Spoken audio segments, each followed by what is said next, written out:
Good day, everybody, and welcome to today's latest episode on my YouTube video series. And today we're going to talk about assisted living. Now, assisted living is an important topic in Singapore today because Singapore is aging, right? Southeast Asia in general is aging, right? Of course, Singapore is the fastest. I think Singapore, by the year 2030, 5 years from now, will have almost 900,000 citizens, not even residents, citizens in Singapore who are aged 65 and above. 65, 65 is effectively retired, right? Some because in Singapore the working age is until, if you extend, it's until 63, right? So 65 means almost 1 in 3 Singaporeans are retired in a while, and that's a very scary number, right? Which is the reason why Singapore government has so much immigration, right? Because they need to replenish the workforce. So in Singapore, there's a lot of demand right now, or talk about how to handle the silver hair population, right? The elderly population.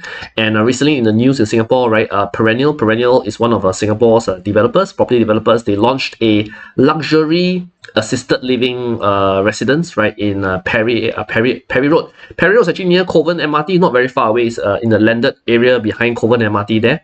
In that area. So if you look at the photos they provided, looks very nice, like 5-star, like a hotel, right?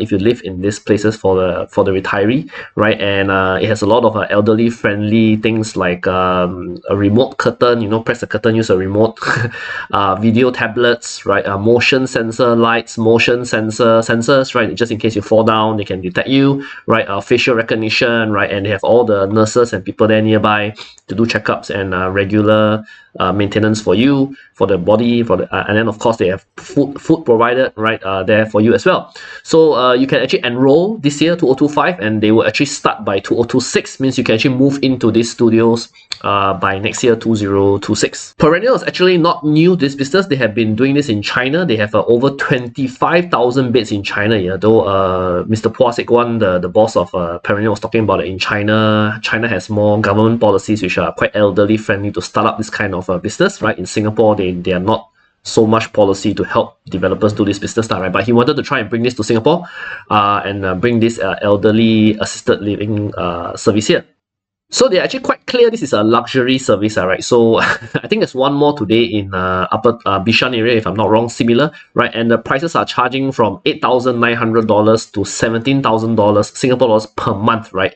So I think if you see many of the comments online, people say expensive, right? I think it's definitely targeting the upper middle class, right? Definitely not for the average Singaporean. And I think if you say, who's going to pay $8,000, $9,000 every month to take care of the parents, right? I think the scenario usually what they're thinking of here is you have the children, right? So you got 2-3 children, both high income. The children would rather pay this perennial to take care of the parent rather than rather than the parents stay in their home, right? So that is where you can afford to pay this amount, because a couple of children contribute to this sum every month. Some of the comments said that get helpers cheaper. You can actually pay 2 helpers, 3 helpers, in fact, to do this cost, right? The helper take care of you. And I think that is what most people do nowadays, even in Malaysia or Indonesia or Southeast Asia in general, right? Elderly people, right? If you have elderly at home, right? One way to help the elderly is to have a helper at home. But the problem with using helpers is, number one, the helpers are generally not healthcare trained, right? These helpers, come from Indonesia or Philippines or Myanmar, all that, right? They are not trained to be take care of elderly. Number two is this is a scenario where the elderly stay in the same home as you, right? In many cases. So in like some of us, like including myself, right? I prefer not to stay with my parents, right? I think that's very common requirement throughout. Some people, yes, of course, they don't mind to stay with their parents. Some people don't want, so they want to stay separately. So the helper, it's only useful the helper stay with you, right? I mean, I don't know whether you can put a helper independently with your parent. I guess some people can do that, right? Number 3 is it doesn't take into account the fact that this scenario means that the elderly is not independent, like he's staying with you, cannot stay on their own. Some people, of course, the retirees, they want to stay on their own. They also don't want to stay with their children, right? Think of it the other way around, right? They want to stay independently. They want to move independently. They don't want to be dependent on their children's family. So this scenario also discounts that using a helper. And number 4, this option of using a helper doesn't cater to the fact that whether there's a hospital nearby in case of emergencies, right? So you may live very far from hospital, right? Or ambulance is not nearby. So having a helper doesn't solve this scenario as well. But before we go into that, I think it's important to talk about the different stages of assisted living, right? Some people say assisted living equal old folks home. Not really, right? Like if you take yourself, like if you're in your 50s or 60s, right, you start to think about what is life after kids, right? Your kids are all grown up, they live independently, right?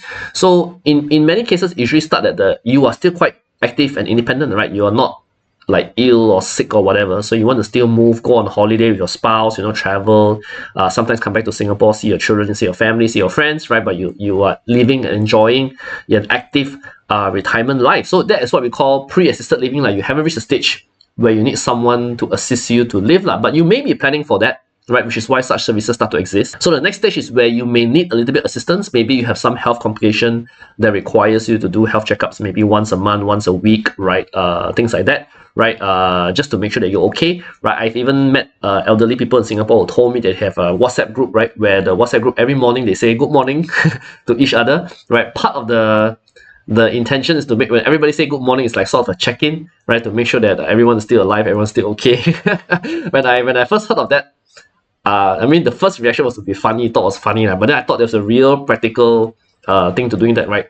Everybody say good morning in the morning just to make sure that everyone is still there, right? So similar to that, right? So you may reach a stage where you think that a regular checkup is good, right? Whether by a nurse or by a friend, right? That's where assisted living maybe starts to come in, especially if you no longer have a spouse, you're living by yourself, right? That could be useful, right? And you may want to have the checkup done by a proper healthcare professional. Could be a nurse, doesn't have to be a doctor, right? There's someone that can come and check the regulars, right? In case if you have some kind of condition.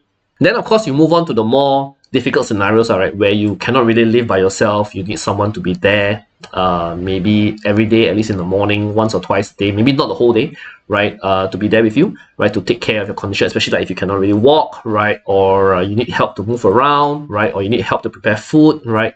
That is where the more advanced stages of assisted living is, right? This is what we normally associate with old folks home, right? Where you have some kind of full-time, almost full-time or part-time to full-time person there to help you with more healthcare kind of specialists involved. So some of the people also talk about the solution should be in Malaysia, in Johor Bahru, right? So yes, of course. So basically, I think that's a good idea, right? Basically, like whatever Perennial is doing right now, you replicate the entire thing, a 5-star residences with all those elderly friendly options above, right? Like the motion sensors and the anti-slip, right? And the remote control curtain and the video tablet, all of this, but we do it in JB instead, because nowadays JB is nearby, right? Especially with RTS coming, right? So it's easy for people in Singapore to travel to JB. And of course, if you do this in JB, everything will be so much cheaper, right? Then you can, for retirees, right? You don't have to target just for the upper middle class, even the normal middle class or the lower middle class can also afford something, right? This kind of quality healthcare services, quality retirement services for yourself in JB, right? I think the only issue that probably I don't have an answer is how is the visa work, right? I don't know, right? I don't know whether there's a visa option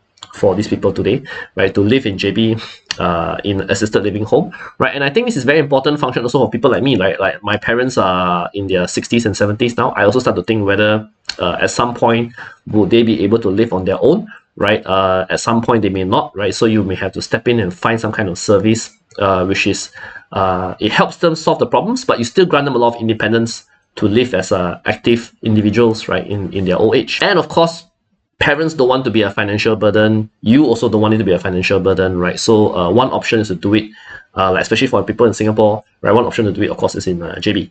Right now in Southeast Asia, you will notice that there are not many options for this. A lot of people who do this assisted living services like what Perennial have done tend to target the high-end, mid-high-end service, right? No one really do it for the mass market. You have something at the low end of the market, right? Which is those Lauren house, right? The old people's house, right? But you have nothing really in the middle. So I think that's where the underserved market is, right? Most people, in many cases, like what they do earlier, they just get a helper, right? And the helper is not necessarily the best solution. So, but if you look at other Asian countries, like in China, in Japan, in Korea, this is very common already. There's many such kind of services, even for the middle class, right? Not necessarily the rich, even in North Asian countries, right? Of course, in the West, Australia and US, there are many similar services as well. But in Southeast Asia, we notice that there is a big gap here for this business for the middle class, right? So I think more property developers and more businesses should look at this segment thoroughly, right? Doing in JB, I think is a very big business opportunity, right? Not only a business opportunity, but also an opportunity to serve a need in the market that needs to be served today. So maybe the Singapore government and the Malaysia government should work something out for this.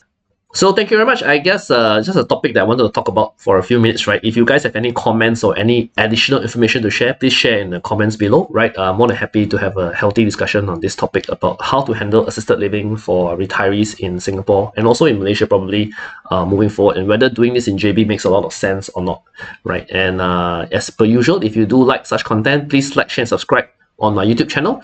My name is Ryan Khoo. I'm also a property agent in Johor Bahru. If you guys want to buy property or real estate in Johor Bahru, some of you also buy for retirement. Actually, many of you buy for retirement in JB, right? You can also look to me and look at my other videos on my YouTube channel about what kind of properties are suitable for you to buy in Malaysia, right? As if you like this video as well, please like, share, and subscribe, and hope to see you guys soon on my other videos here. Thank you very much, and bye-bye.